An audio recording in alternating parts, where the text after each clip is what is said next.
పెదపేట దళితులపై పోలీసుల నిర్బంధం పోలీసుల నిర్బంధాన్ని ఆపాలి. దళితులపై పోలీసుల నిర్బంధాన్ని ఏర్పాటు ఆపాలి. పెదపేట దళితులపై పోలీసు నిర్బంధం ఆపాలి. ఆకివీడు పెదపేట కింద పెట్టండి కొంచెం దళితులపై పోలీసు నిర్బంధం ఆపాలి.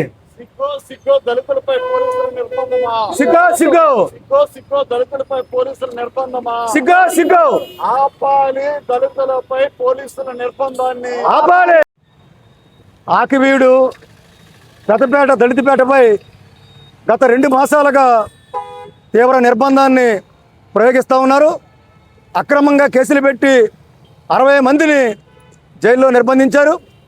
అలాగే గత 2 రోజుల నుంచి కూడా పేటంతా సీసీ కెమెరాలు పెట్టి వందలాది మంది పోలీసుల్ని దింపి ఎవరినే కూడా బయటికి వెళ్ళనివ్వకపోవడం, బయట నుంచి ఆ పేటకి తిరిగి రానివ్వకపోవడం, ఒకవేళ మీ ఆధార్ కార్డు చూపించండి, మీ గుర్తింపు కార్డు చూపించండి అని చెప్పేసి ఒత్తిడి చేయడం ఈ రకంగా జరుగుతూ ఉంది.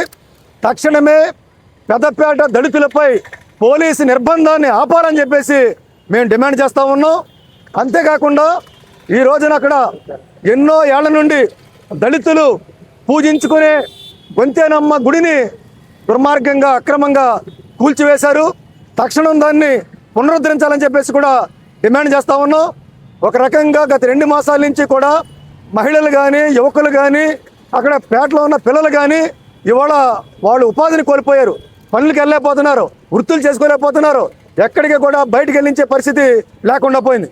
కానీ ఎంత విచిత్రం అంటే పేటేతరులు ఎవరైతే ఇతరులు ఉన్నారో బయట వాళ్ళు మాత్రం అనేక మంది స్వేచ్ఛగా పేటలోకి వస్తున్నారు, తిరుగుతున్నారు, బయటికి వెళ్తూ ఉన్నారు. కానీ పేటలో ప్రధానికాన్ని మాత్రం నిర్బంధం ప్రయోగిస్తున్నారు. తక్షణమే రాష్ట్ర ప్రభుత్వం జోక్యం చేసుకుని ఇక్కడ దళితుల మీద ఒక సర్జికల్ స్ట్రైక్ జరుగుతూ ఉంది, దళితుల మీద దాడి జరుగుతూ ఉంది, దళిత హక్కుల మీద దాడి జరుగుతూ ఉంది. ఇదంతా కూడా ఉండి ఎమ్మెల్యే రఘురామకృష్ణరాజు ఆదేశాలతోటి జరుగుతూ ఉంది. ఎప్పటికైనా పోలీసులు, మీరు హైకోర్టు చెప్పింది, మీరు ఒత్తిడికి తలగొద్దు, మీరు పోలీసు ఉద్యోగం పోలీసుగా చేయండి, ఒకవేళ మీరు చేయలేకపోతే మీరు ఉద్యోగాలు వదిలిపెట్టి వెళ్ళిపోమని చెప్పింది. అందుకే పోలీసులకి హైకోర్టు చెప్పిన సూచనని కూడా మీరు పరిగణలోకి తీసుకోండి. దళితుల్ని ఒక రకంగాను ఇతరుల్ని ఒక రకంగాను మీరు చూస్తూ ఉన్నారు. ఇటువంటి పక్షపాత వైఖరిని మీరు విడనాడాలని, అలాగే రాజకీయ ఒత్తిడికి తలగ్గకుండా మీరు డ్యూటీలు నిర్వహించాలని చెప్పేసి మేము కోరుతా ఉన్నాం. ఈ రోజున ఉండి నియోజకవర్గంలో స్థానిక ఎమ్మెల్యే రఘురామకృష్ణరాజు గారు దళితులపై యుద్ధం ప్రకటించాడు. గతం నుంచి చూస్తే దళితులపై తన యొక్క ఆధిపత్య కుల దురహంకారాన్ని అనుక్షణం వెళ్ళగరెక్కుతా ఉన్నాడు. అటు మీడియా సాక్షిగా బహిరంగంగా ప్రజల మధ్య కూడా అనేక విధాలుగా దళితులపై తన ప్రతాపాన్ని కూడా చూపిస్తూ ఉన్నాడు. గత 4 రోజుల నుంచి ఉండి నియోజకవర్గంలో ఆకివీడు పెదపేటలో స్థానిక దళిత ప్రజల్ని భయాందోళనకు గురి చేసి అక్కడ 144 సెక్షన్ పేరుతో, పోలీస్ 30 యాక్ట్ పేరుతో ఈరోజు దళిత ప్రజల్ని లోపల నుంచి బయటికి, బయట నుంచి లోపలికి వెళ్లకుండా ఈరోజు అక్రమంగా నిర్బంధిస్తూ ఉన్నారు. వందలాది మంది పోలీసులతో దళిత ప్రజల్ని భయాందోళనకు గురి చేస్తూ ఉన్నారు. పసిపిల్లలతో, వృద్ధులతో అనేక ఇబ్బందులు అక్కడ ఉన్నటువంటి దళితులు ఇబ్బందులు పడుతూ ఉన్నారు. అత్యంత దారుణంగా ఈరోజు కోర్టు పరిధిలో ఉన్నటువంటి గొంతేనమ్మ గుడిని కోల్చడమే కాకుండా చట్టాలకి, నిబంధనలకి, కోర్టులకి విరుద్ధంగా ఈ రోజున రామాలయాన్ని నిర్మిస్తామని చెప్పి శంకుస్థాపన కార్యక్రమాలు చేపడతా ఉన్నారు. మేమేమి రామాలయాలకి శంకుస్థాపన వ్యతిరేకం కాదు, కానీ అక్కడ స్థానికంగా ఉన్నటువంటి దళిత పేదల అభిప్రాయం తీసుకోకుండా వాళ్ళు హిందూ దేవాలయమే నిర్మించండి, గొంతేనమ్మ గుడినే కట్టండి అని చెప్పేసి అంటే హిందూ దేవాలయాన్ని పరిగణలోకి తీసుకోకుండా, స్థానిక దళిత అభిప్రాయం పరిగణలోకి తీసుకోకుండా ఈ రోజు నిరంకుశంగా రఘురామకృష్ణరాజు వ్యవహరిస్తూ ఉన్నారు. అంతేకాదు ఈ రోజున ప్రజల మధ్య మత విద్వేషాలని, కుల విద్వేషాలని రేకెత్తించే విధంగా, మత ఘర్షణలకు తావిచ్చే విధంగా రఘురామకృష్ణరాజు గారు వ్యవహరిస్తూ ఉన్నారు. తక్షణం వీటిని, ఈ వైఖరిని ఆయన విడనాడాలని చెప్పేసి కూడా మేము డిమాండ్ చేస్తూ ఉన్నాం.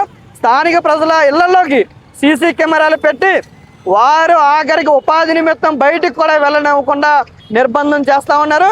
144 సెక్షన్ కేవలం దళితులకైనా మేము అడుగుతా ఉన్నాం. దూర ప్రాంతాల నుంచి, బయట నుంచి ఆర్ఎస్ఎస్ మత శక్తులు అన్నీ కూడా అక్కడ చొరబడ్డాయి. వాళ్ళని ఎందుకు మీరు ఆపలేకపోతున్నారు?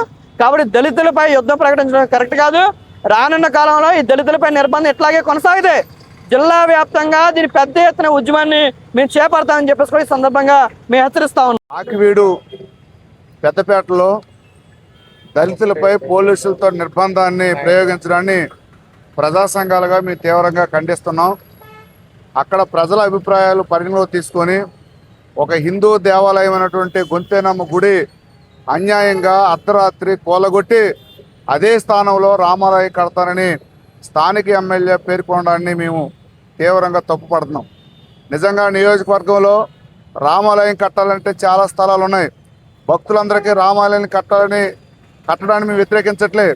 కానీ ఒక హిందూ దేవాలయం అయినటువంటి గొంతేనమ్మ గుడిని పడగొట్టి రామాలయం కట్టడం ఇది విచిత్రంగా ఉంది. ఎప్పటికైనా ప్రజలు అర్థం చేసుకోవాలి, ఇక్కడ రామాలయమా గొంతేనమ్మ గుడి కాదు, అక్కడ ఉన్నటువంటి కోట్లాది రూపాయలు విలువలు చేసినటువంటి భూముల్ని కాజేయడం కోసమే స్థానిక ఎమ్మెల్యే ప్రయత్నాలు చేస్తున్నాడు. ముందు రాముడిని ముందు పెడుతున్నాడు, తర్వాత తన ప్రతాపంతో భూముల్ని కాజేయడం కోసం రకరకాల ప్రయత్నాలు చేస్తున్నారు. దీన్ని అడ్డుకుంటాం. ఎందుకంటే ఈ రోజున ప్రజల ఆస్తిని వ్యక్తులుగా దోసుకోవడాన్ని మేము వ్యతిరేకిస్తాం. ఎప్పటికైనా అధికార యంత్రాంగం 144 సెక్షను ఒక పెద్దపేట దళితులకైనా లేదా అక్కడ ఉన్నటువంటి అందరికన్నా ఈరోజు ప్రజాప్రతినిధి వందలాది మందితో వెళ్ళటానికి ప్రయత్నాలు చేస్తుంటే పోలీసులు ఎందుకు అడ్డుకోవట్లేదు? జిల్లా కలెక్టర్ గారు ఎందుకు అక్కడ రాజ్యాంగాన్ని సమానంగా అమలు చేయించట్లేదు అనేది మేము ప్రశ్నిస్తున్నాం.